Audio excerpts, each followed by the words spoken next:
Pessoal, boa noite. Como vão vocês? Tudo bem? Meu nome é Mauro César, sou professor de Química do IFES. Comecei no IFES Vitória.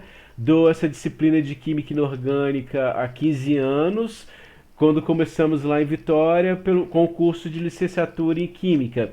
E agora, né, de uns anos para cá, oferecida ao curso de Química Industrial, um novo curso aí de alguns anos que o IFES Vila Velha implantou. A minha formação é em Química, sou bacharel em Química pela Universidade Federal de Viçosa, mestrado em Agroquímica e doutorado em Química Inorgânica pela Universidade Federal de Minas Gerais, UFMG, em Belo Horizonte. Vou dar continuidade a essa disciplina aqui, que o professor Anderson Romão iniciou com vocês, vendo ligações iônicas, no capítulo 1. O que vocês viram até o momento? Vocês viram as estruturas de Lewis, onde os elétrons eram representados por pontos, né? Talvez cruzinhas também pode usar. Os núcleos eram usados para representar, eram representados pelos símbolos dos elementos, conforme, claro, a tabela periódica. Os elétrons eles eram emparelhados para mostrar a vocês que havia a formação de ligação covalente. Agora, quando existia a presença de um único um elétron sozinho, ou seja, um número ímpar de elétrons, isso automaticamente indicava a presença de um radical. As ligações simples eram retratadas com um par de elétrons compartilhado. As ligações duplas, dois pares de elétrons compartilhados. E as ligações triplas, três pares de elétrons compartilhados. Os pares isolados representavam os pares de valência.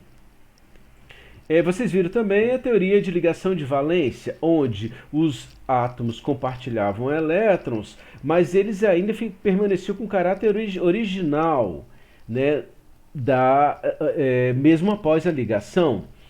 Daí vocês devem ter visto vários conceitos como distância de ligação, raio covalente, que era a metade da distância entre dois núcleos, né, de uma estrutura simples, como dois átomos iguais. O raio de Van der Waals, para uma situação um pouco mais complexa, como na molécula do enxofre, que é o S8, que é um anel de 8 membros. Vocês devem ter visto também, ou vão ver mais em frente, entalpia de dissociação de ligação, a estrutura de ressonância e o comportamento da matéria. No caso, o diamagnetismo e o paramagnetismo. O diamagnetismo é quando todos os elétrons estão emparelhados e a substância, a matéria, é repelida por um campo magnético. E o paramagnetismo é quando existe saldo de spin, ou seja, tem um ou mais elétrons desemparelhados, ou seja, a molécula é repelida por um campo magnético. Essas teorias atrás e as teorias até hoje, elas vêm de conhecimentos da matemática, da física e também, paralelo a isso, desenvolvimento de tecnologias, técnicas, né, técnicas de análise.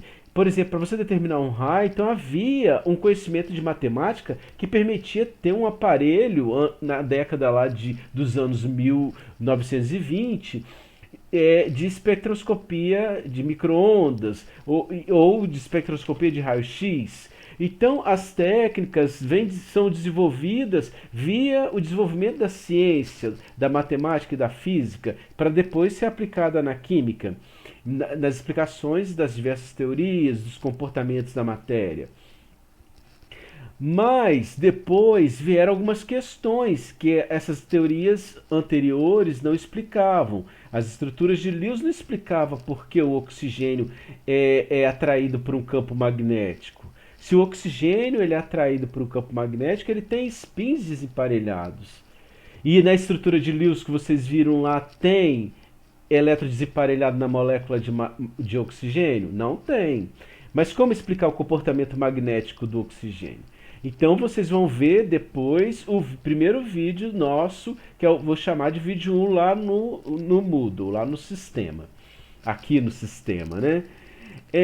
Outras questões também que foram surgindo era sobre o comprimento da ligação quando uma molécula ganhava ou perdia elétrons. Então você tem que pensar, por exemplo, numa molécula de nitrogênio, N2, que é de ligação tripla, ela também pode perder elétrons, pode virar N+, N2+. São espécies que uma técnica como espectroscopia de massa ela detecta.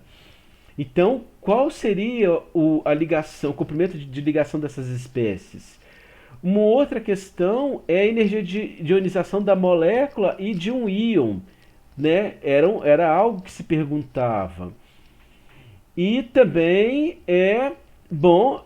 a grande questão era do oxigênio. Então, vocês vão ver o primeiro vídeo aí para iniciar essa nova abordagem que é a teoria do orbital molecular, tá certo?